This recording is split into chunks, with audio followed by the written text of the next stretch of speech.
Ya Pak, perkenalan nama terlebih dahulu.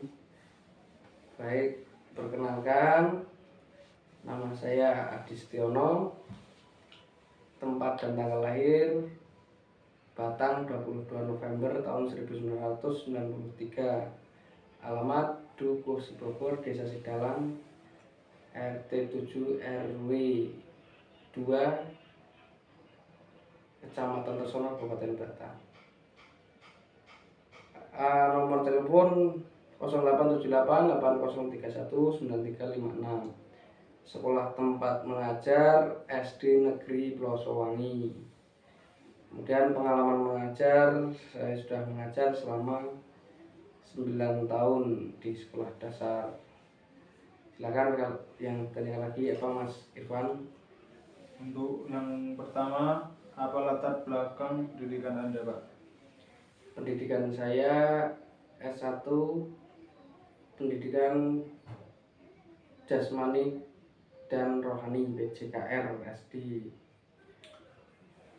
Untuk pertanyaan yang kedua, apakah Anda memiliki sertifikat atau kualifikasi khusus dalam bidang pengajaran tertentu? Saya memiliki sertifikat pendidikan profesi atau sering diingat dengan sertifikat profesi guru. Apakah Anda secara teratur mengikuti pelatihan atau workshop untuk meningkatkan keterampilan pengajaran Anda? Workshop itu dari Dinas Pendidikan selalu mengadakan workshop, terutama dalam waktu ini, yaitu tentang kurikulum Merdeka, dan workshop yang lainnya juga sering saya ikuti. Selain itu juga dari Dinas Pendidikan mewajibkan para guru untuk mengisi platform mengajar, yaitu PMM. Bagaimana Anda mendefinisikan gaya pengajaran Anda? Selama ini saya mengajar dengan menggunakan metode pembelajaran dan juga media pembelajaran. Apa strategi yang Anda terapkan untuk memastikan bahwa setiap siswa memahami materi pelajaran? Strateginya masih sama, dengan melakukan evaluasi belajar siswa menggunakan asesmen baik sumatif maupun asesmen yang lainnya. Bagaimana Anda menyesuaikan pendekatan pengajaran Anda untuk siswa dengan gaya belajar yang berbeda, Pak? Untuk siswa yang berbeda, saya menerapkan bagaimana siswa yang pintar dan yang kurang itu dibedakan terlebih dahulu, dicari, kemudian siswa yang kurang itu diberi pembelajaran atau pelajaran tambahan. Dalam hal ini yaitu pembelajaran berbasis diferensiasi. Untuk pengelolaan kelas, bagaimana Anda menciptakan lingkungan kelas yang mendukung pembelajaran? Memang biasanya ketika di sekolah dasar siswa susah untuk diatur, tapi beberapa cara yang sering saya lakukan yaitu dengan menggunakan cara, yaitu sebelum mulai pelajaran membuat perjanjian bersama siswa satu kelas, membuat aturan yang akan disepakati atau kesepakatan bersama. Apa strategi Anda untuk mengelola perilaku siswa yang tidak sesuai? untuk siswa yang berperilaku tidak sesuai atau bisa dikatakan terlalu aktif atau ya nakal mungkin ya, dengan cara melakukan bimbingan konseling pada siswa yang berperilaku kurang baik. Bagaimana Anda merencanakan dan melaksanakan disiplin di dalam kelas? Jadi tadi sudah saya jelaskan tentang kesepakatan belajar agar siswa disiplin dalam mengikuti pelajaran, dan juga di kelas sudah ada tata tertib yang disepakati bersama guru dan orang tua siswa. Untuk kolaborasi dan komunikasi, Pak, bagaimana Anda berkolaborasi dengan rekan guru dan staf sekolah? Ya, dalam kolaborasi itu antara guru dan guru lain pasti saling bekerja sama, terutama dalam membuat perangkat pembelajaran seperti alur tujuan pembelajaran, modul ajar, dan yang lainnya. Selalu didiskusikan bersama guru dalam kegiatan KKG, kelompok kerja guru. Apa pendekatan Anda dalam berkomunikasi dengan orang tua siswa? Pendekatannya dalam era sekarang, orang tua terkadang berkomunikasi dengan guru melalui HP, jadi kita ya selalu istilahnya melayani, menjawab keluh kesah dari orang tua ketika berkonsultasi dengan kita. Selalu kita fasilitasi, kita jawab setiap hari, manakala terkadang ada siswa yang dalam belajar kurang memiliki semangat belajar, kemudian ada mungkin tindakan perundungan pada siswa ya, sehingga membuat siswa dalam belajar menjadi tidak semangat ya. Itu kita fasilitasi dengan kita jawab secara bijaksana di HP melalui WhatsApp maupun media lainnya, baik Telegram atau yang lainnya. Bagaimana Anda menanggapi konflik atau tantangan komunikasi dengan orang tua atau rekan kerja? Nah, itu dia tadi sudah saya jawab barusan, intinya tentang kita harus bersikap bijaksana ketika mendapat aduan dari orang tua. Artinya harus benar-benar mengetahui keadaan sebenarnya yang dikeluh kesahkan atau dikonsultasikan kepada guru dari orang tua. Kemudian kita berikan solusi yang terbaik dari permasalahan yang disampaikan oleh orang tua. Yang keenam, penilaian dan pemantauan kemajuan siswa. Bagaimana Anda menilai kemajuan siswa dalam kelas Anda? Ya, menilai dengan membuat instrumen nilai yang kita lakukan langsung dari produk maupun praktek, kemudian melakukan asesmen setelah selesai beberapa pelajaran yang sudah dilaksanakan. Apa tindakan Anda jika siswa mengalami kesulitan belajar? Ya, beberapa strategi yang dilakukan ketika siswa mengalami kesulitan belajar, kita harus mencari tahu dulu apa permasalahannya, apakah dari internal, artinya dari diri siswa yang memang kurang semangat sendiri, kemudian dari lingkungan dan dari teman di sekitar. Nah, kalau sudah ketemu di mana permasalahannya, kita berikan solusi kepada siswa. Tiga sih, tiga.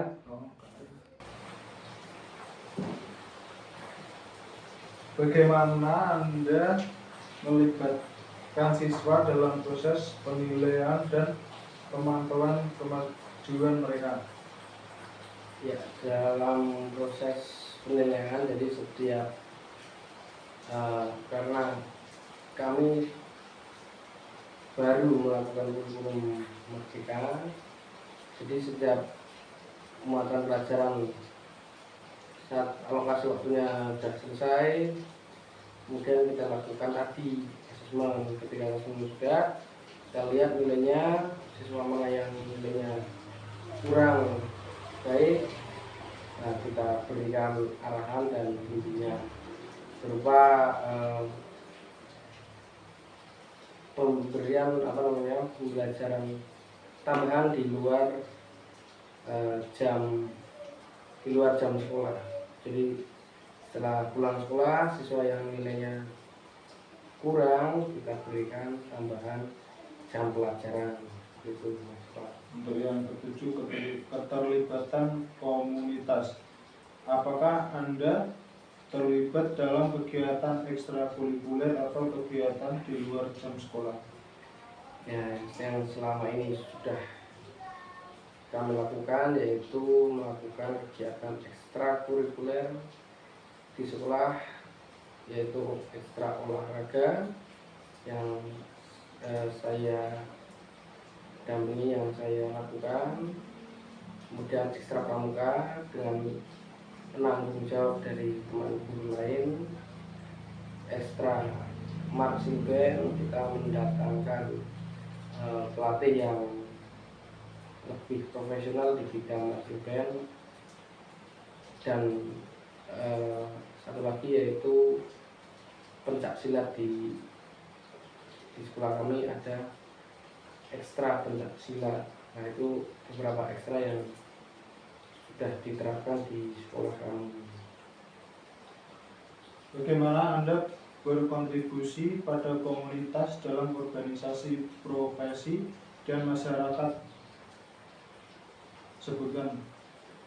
Ya, dalam keorganisasian memang selama ini saya masih menjadi anggota PGRI dan KKG yang lingkupnya gugus, jadi kolaborasi antara beberapa SD yang ada di sekitar itu sering kita lakukan KKG, kelompok kerja guru tadi. Jadi di situ kita saling berdiskusi bagaimana tentang pembelajaran yang baik dan menyesuaikan dengan kurikulum yang sekarang, terutama kurikulum Merdeka.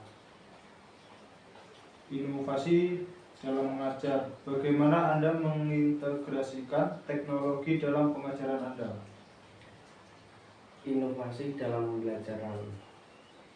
Jadi memang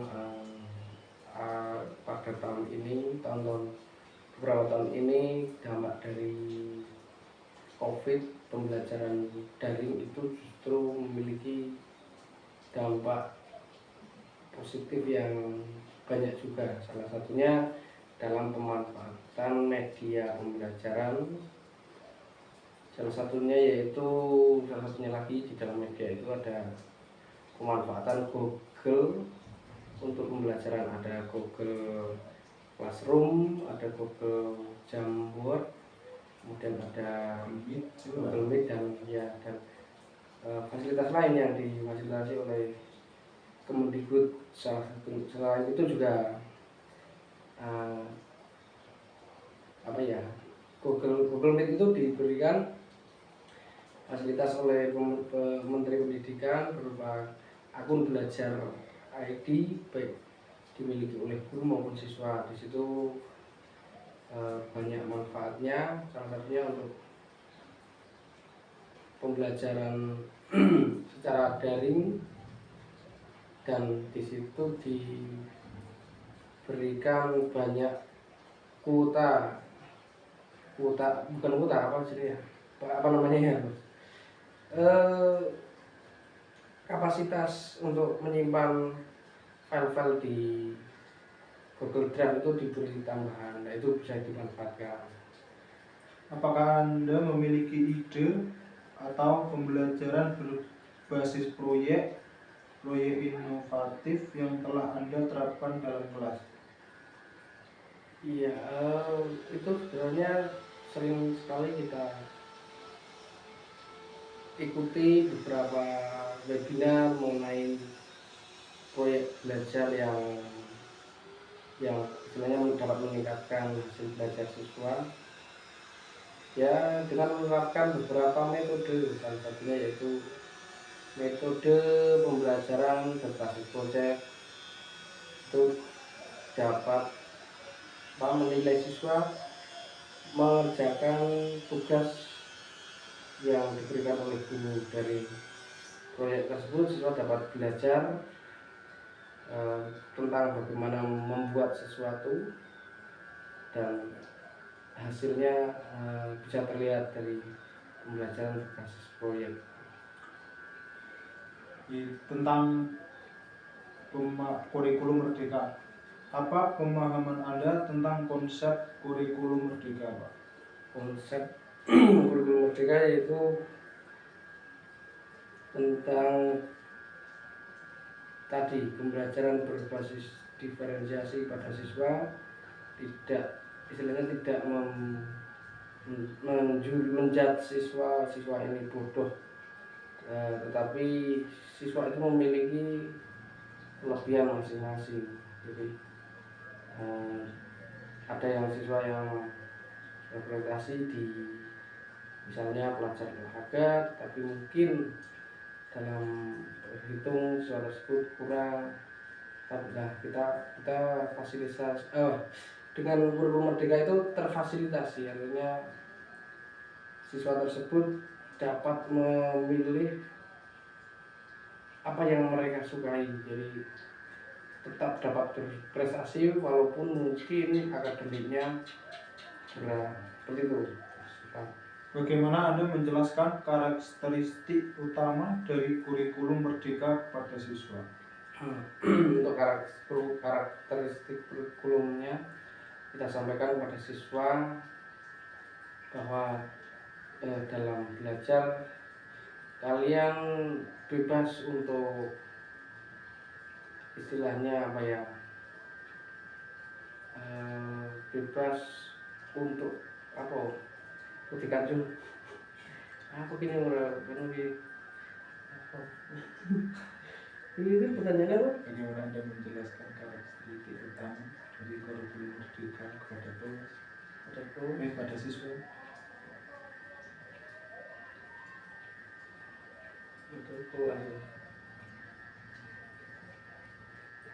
Aku paling sekali sih eling apa? Ya, tentang kurikulum merdeka kepada siswa, yaitu saya terangkan bahwa kurikulum ini menekankan kepada siswa untuk menjadi pelajar Pancasila.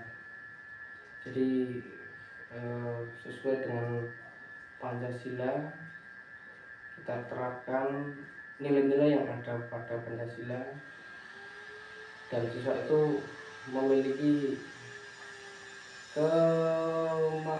kebebasan dalam menentukan pelajaran yang mereka sukai.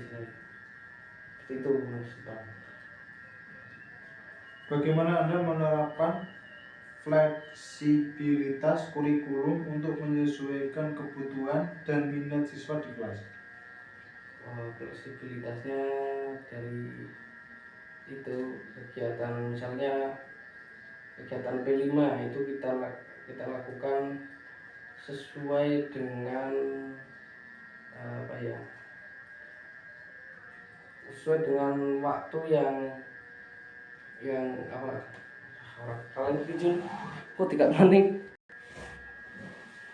ya. Bagaimana caranya, yaitu dengan cara memberikan materi yang berbeda sesuai dengan kemampuan berpikir siswa. Jadi dalam satu kelas itu materi yang kita berikan itu bisa berbeda, itu Mas Azul. Nah itu konsep dari kurikulum merdeka seperti itu, fleksibel tentang materinya yang disampaikan. Bagaimana Anda memfasilitasi pembelajaran yang berpusat pada peserta didik? Nah, untuk fasilitas pembelajarannya ya biasanya kita buat ke dalam kelompok, kemudian siswa berdiskusi dengan temannya, guru sebagai fasilitator.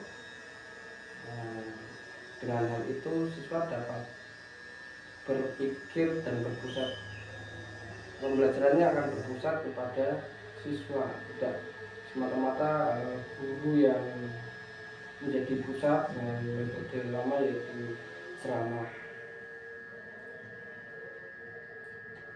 Penggunaan sumber belajar berbasis teknologi.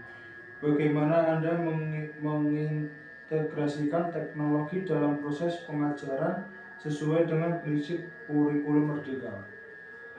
Dalam pembelajaran bagaimana metodenya disesuaikan dengan konsep kurikulum merdeka, yaitu kita berikan beberapa media, misalnya kayak media apa namanya itu ya,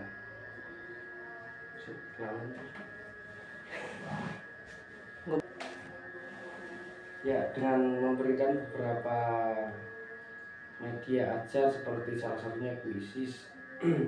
Di kuisis nanti siswa diberikan kebebasan untuk memilih pelajaran atau soal yang mereka sukai, diberikan pilihan, nanti siswa akan mengerjakan melalui handphone. Mungkin kalau di kelas kurang efektif karena siswa nanti tidak terkondisikan ketika istirahat dan lain sebagainya membawa handphone, tapi itu kita berikan ketika jam belajar di rumah atau dalam artian tugas untuk PR di rumah. Apa jenis sumber belajar digital atau platform pembelajaran yang sering Anda gunakan? Ya itu tadi yang sering saya gunakan ada kuisis, ada Jamboard, kemudian ada bisa menggunakan YouTube. Yang paling mudah juga YouTube. Itu termasuk media yang mudah diakses oleh siswa. Bagaimana Anda melibatkan siswa dalam proses penilaian dan pemantauan kemajuan merdeka? Tadi sudah saya sampaikan juga mengenai proses pemantauan, yaitu dengan cara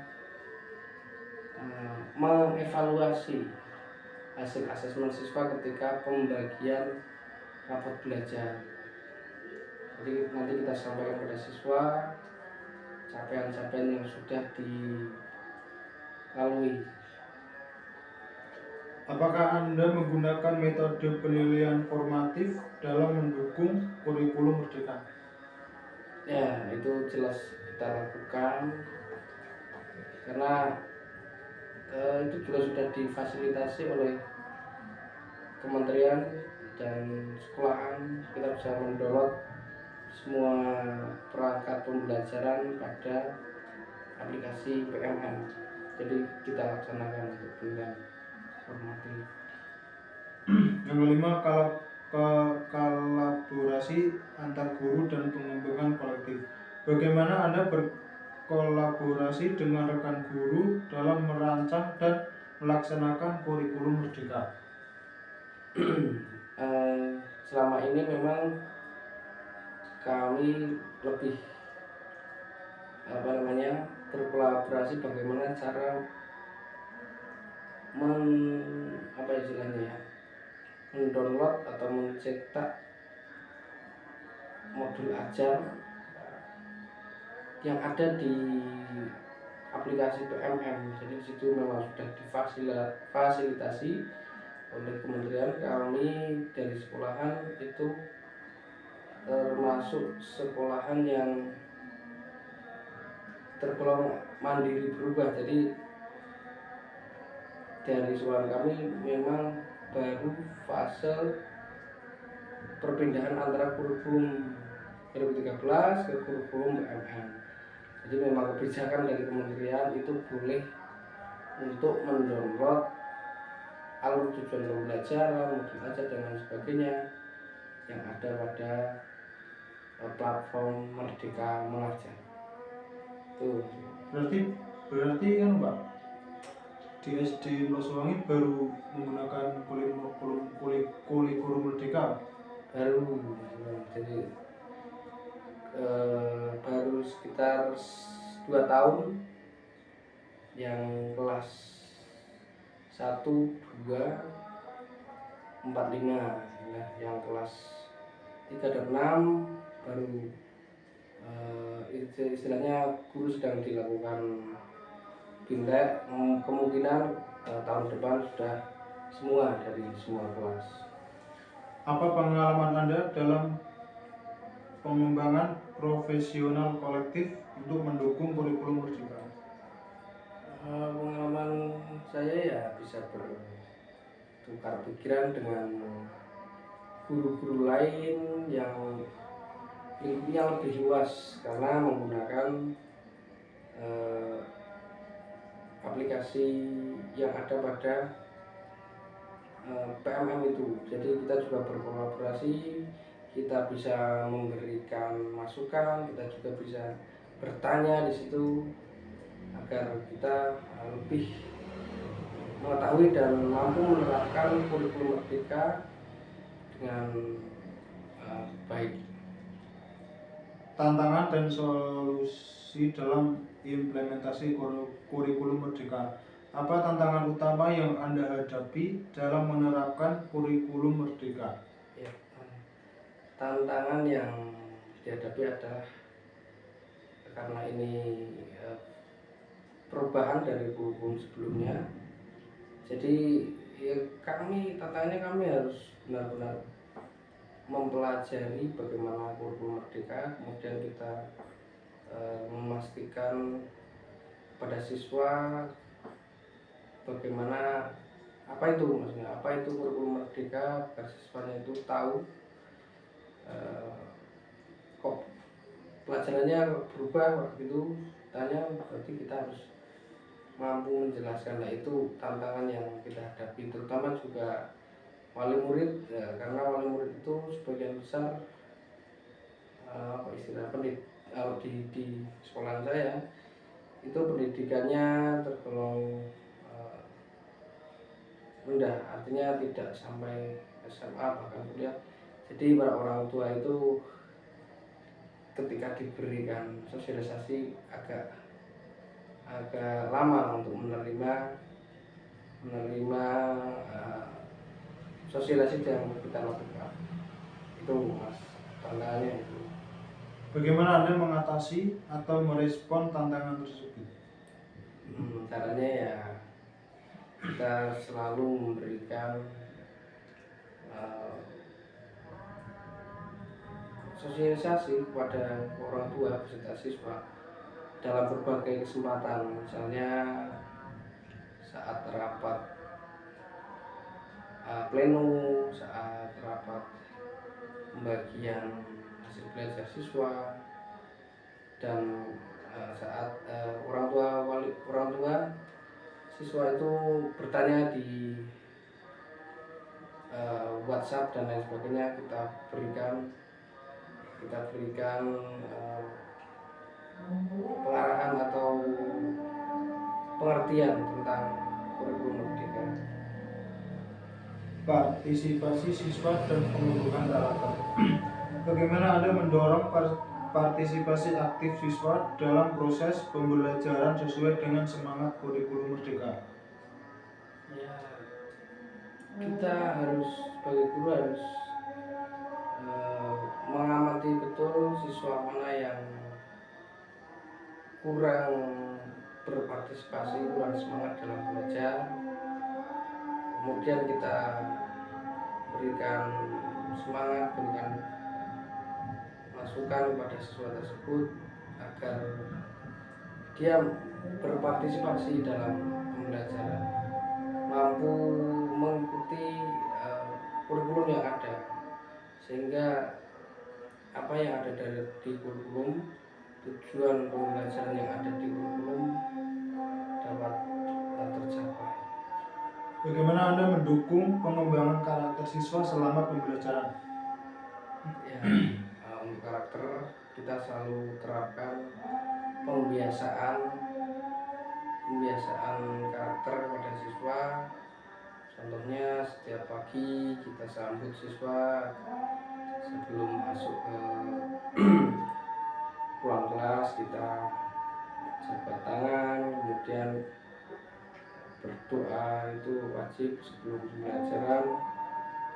Setelah itu juga melakukan kegiatan pembiasaan lain seperti beribadah bersama, karena bukan mayoritas tapi semua di sekolah kami kebetulan beragama Islam, jadi setiap zuhur kita adakan sholat berjamaah. Itu salah satu pembiasaan karakter yang diterapkan di SD kami.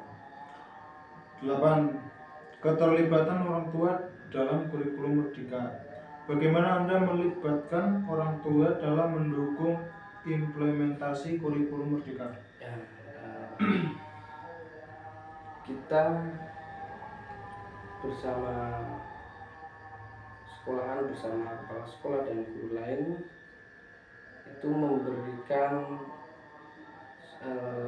buku berupa buku bacaan kepada orang tua agar dibaca,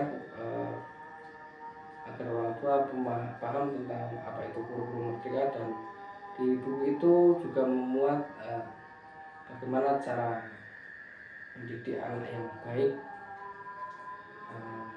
bagaimana cara berkomunikasi dengan guru atau sekolahan. Jadi kami ada bukunya Mas, jadi nanti dibagikan kepada orang tua seperti itu. Untuk pertanyaan yang terakhir, apakah Anda memiliki strategi khusus untuk berkomunikasi dengan orang tua tentang perkembangan anak mereka? Strategi khusus mungkin itu yang tadi. Jadi setiap ada permasalahan dari siswa, baik permasalahan dalam belajar maupun permasalahan dalam bersosialisasi dengan temannya, selalu kita komunikasikan strateginya dengan wali murid. Jadi kami punya semua kontak wali murid. Ketika ada sesuatu yang harus kita komunikasikan, kita langsung menghubungi orang tua. Itu salah satunya. Ya Pak, terima kasih Pak atas pertimbangannya. Ya, Terima kasih Pak.